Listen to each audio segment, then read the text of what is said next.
NGOs को विदेशों से पैसे लेने के लिए अलग एक सर्टिफिकेशन लेना पड़ता है, जिसको बोलते हैं FCRA, foreign contribution regulation act.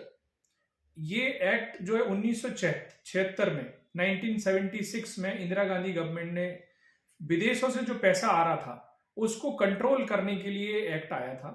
उसके बाद से मोदी सरकार ने 2020 में इस एक्ट में एक अमेंडमेंट किया, क्योंकि उससे तब तक कोई भी जितने सारे एनजीओज जो फंडिंग लेते हैं उसका कोई लेखा जोखा रखना, कोई इस तरह का कंपल्शन नहीं था। सरकार को रिपोर्ट करना कहाँ से पैसा आ रहा है, किसके पास पैसा जा रहा है, इस तरह की इरेगुलरिटीज जब सरकार ने नोटिस की और तो 2011 के बाद से इस एक्ट के ऊपर थोड़ा काम करना शुरू किया।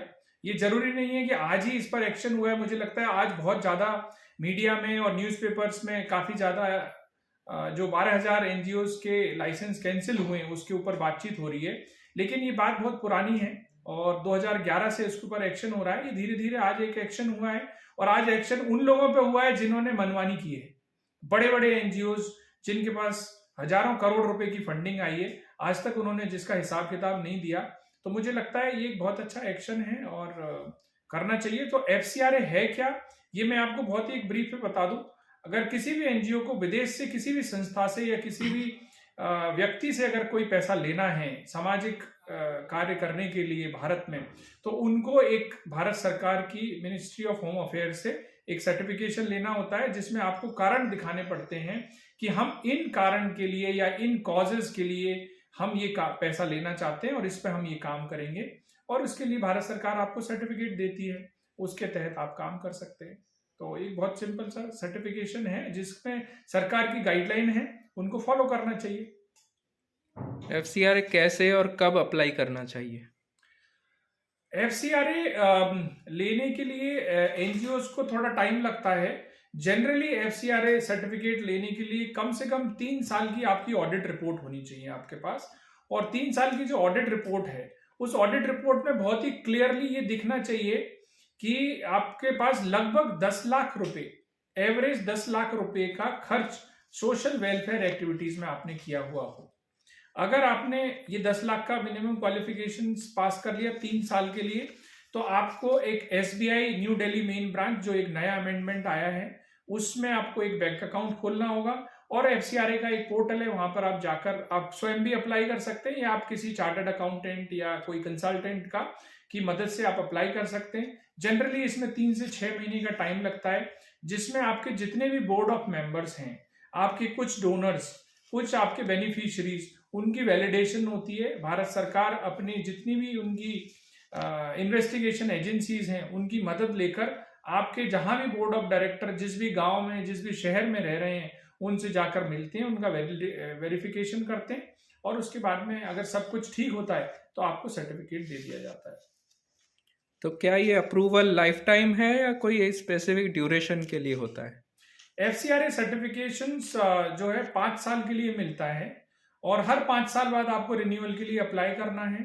अगर आपने रिन्यूअल के लिए अप्लाई नहीं किया तो आपका ऑटोमेटिकली कैंसिल हो जाएगा। उसके लिए सरकार आपको नोटिस भी भेजती है कई बार, और अगर आप अप्लाई करते हैं और आपकी एक्टिविटीज ठीक पाई जाती हैं 5 साल के दौरान, तो आपको अगले 5 साल के लिए फिर सर्टिफिकेट मिल जाता है। और ये जो पैसा आता है विदेश से चंदा, उसका एनजीओ किस तरह से उपयोग में ले सकता है?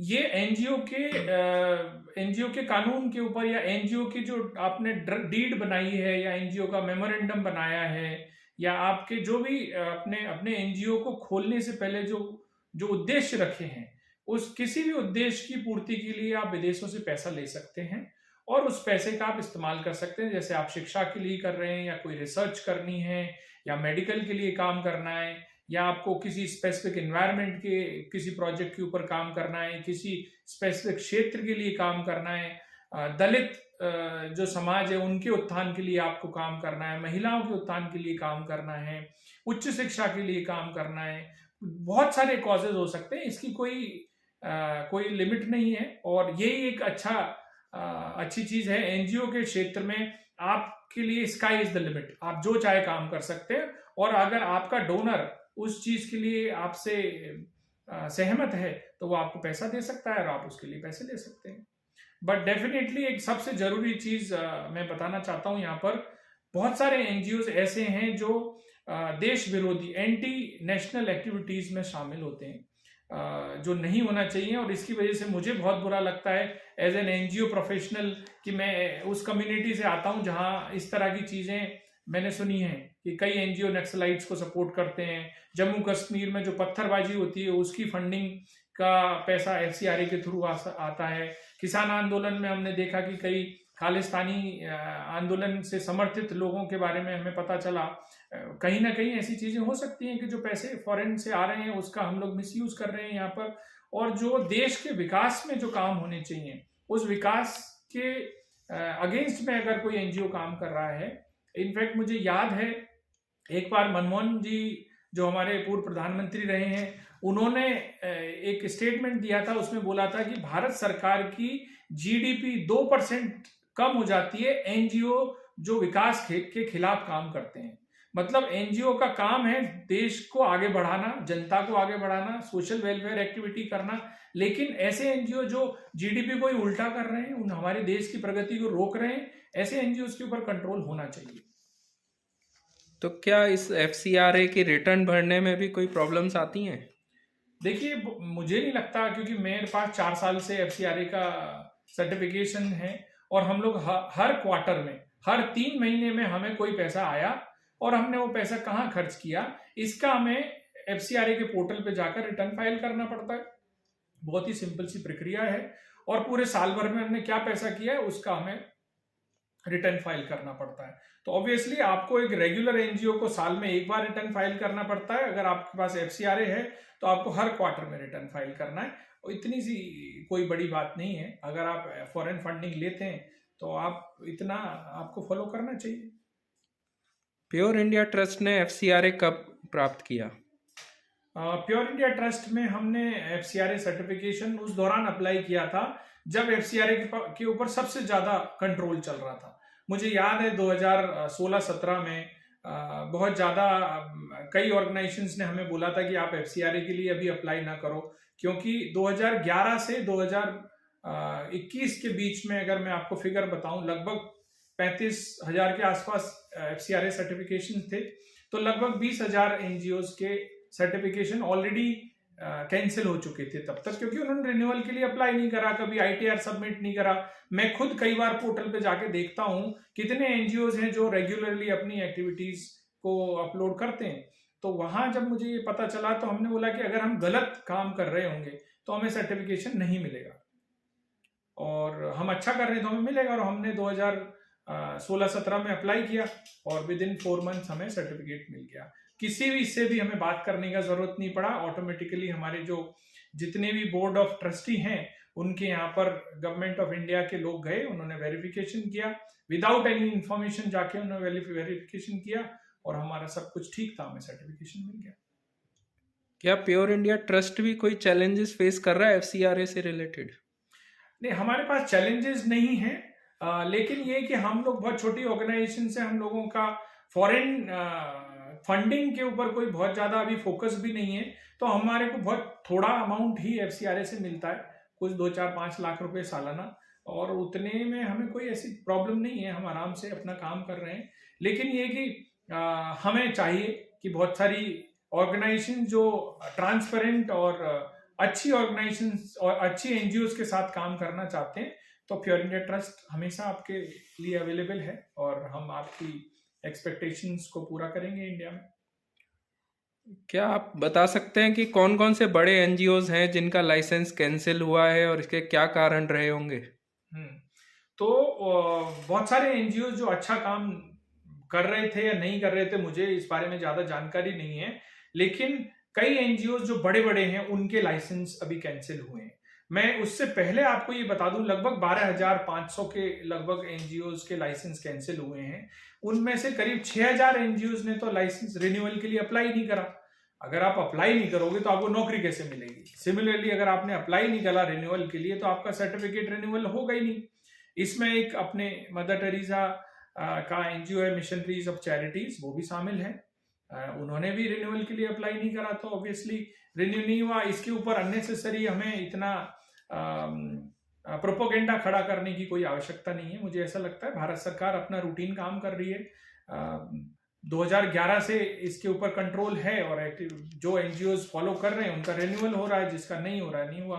तो missionary of charity, lady Shri Ram college, Indira Gandhi centre for culture, Indian Islamic centre for cultures, Oxfam India, Oxfam trust, Jamia Millia और इस तरह के बहुत सारे। इनफैक्ट मैं तो आपको बोलता हूँ इंडियन मेडिकल एसोसिएशन, आईएमए का सर्टिफिकेशन कैंसिल हुआ है। इंडियन मेडिकल एसोसिएशन तो इतनी बड़ी ऑर्गेनाइजेशन है और बहुत अच्छा काम कर रही है कोविड में, आप देख ही रहे हैं। उनका एफसीआरए सर्टिफिकेशन कैंसिल हुआ है क्योंकि उन्होंने अप्लाई नहीं किया होगा या फिर उनकी जो गाइडलाइन है उसका फॉलो नहीं किया है भारत सरकार की।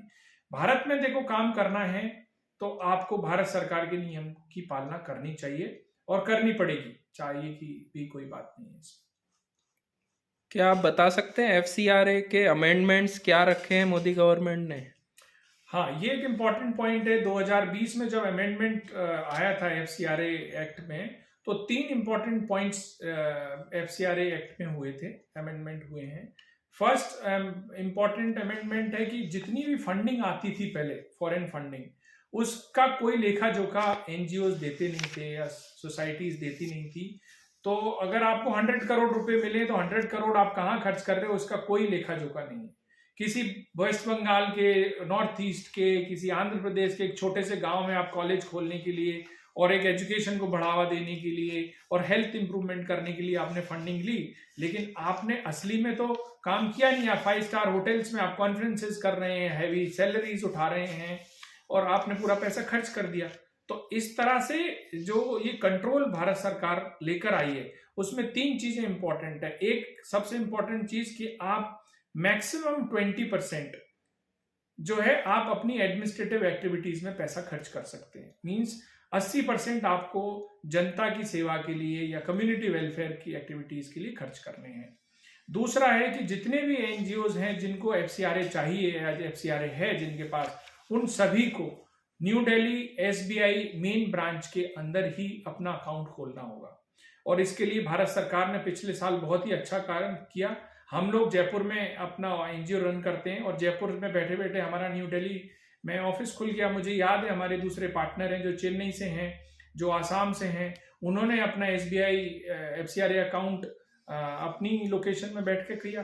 तो दूसरा है कि उनको FCRA account SBI new Delhi main branch में खोलना है। और तीसरा इंपॉर्टेंट पॉइंट है कि एक एनजीओ जो एफसीआरए सर्टिफाइड है वो पैसा किसी नॉन सर्टिफाइड एनजीओ को पैसा ट्रांसफर नहीं कर सकता।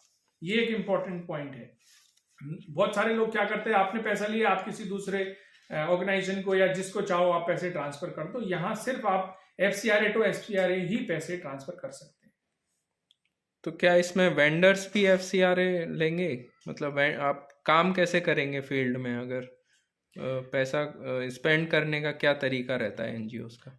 एनजीओ के लिए अभी रिस्पॉन्सिबिलिटी बढ़ गई है। इसमें यह है कि अगर आप एफसीआरए का पैसा ले रहे हैं और आप खुद उस पैसे को यूज कर सकते हैं। मींस अगर जैसे कि आपने किसी एक जगह प्लांटेशन का काम किया या किसी जगह आपने कोई एजुकेशन का काम किया, तो जो भी आप वेंडर हायर कर रहे हैं या कंसल्टेंट हायर कर रहे हैं, वो जो सर्विस आपको दे रहे हैं उस सर्विस का आप पेमेंट कर सकते हैं। उसके लिए आप जीएसटी बिल लीजिए उनसे और आप उनको पेमेंट कर सकते हैं, इसमें कोई प्रॉब्लम नहीं है। तो आप खुद उसका यूटिलाइजेशन करें, ना कि आप किसी ऐसे ऑर्गेनाइजेशन को पैसा ट्रांसफर करें जिसके पास एफसीआरए अकाउंट नहीं है। मुझे आशा है कि एफसीआरए से रिलेटेड आपकी जो बेसिक क्वेरीज थी उनके मैंने आंसर किए हैं इस वीडियो के अंदर। अगर आपको हमारा ये वीडियो अच्छा लगा है तो आप जरूर चैनल को सब्सक्राइब कीजिए और लोगों के साथ शेयर कीजिए, क्योंकि जितना देश के खिलाफ जो काम करने वाली संस्थाएं हैं वो एक प्रोपेगेंडा जो उन्होंने खड़ा किया है कि एफसीआरए भारत सरकार ने कट करके ऐसी ऑर्गेनाइजेशंस के पर कतरे हैं जो देश के लिए काम कर रहे हैं, वो गलत है। मुझे लगता है कि आप इसको ज्यादा से ज्यादा शेयर करें और लोगों को के सामने सच्चाई आनी चाहिए। बहुत बहुत धन्यवाद। Thank you.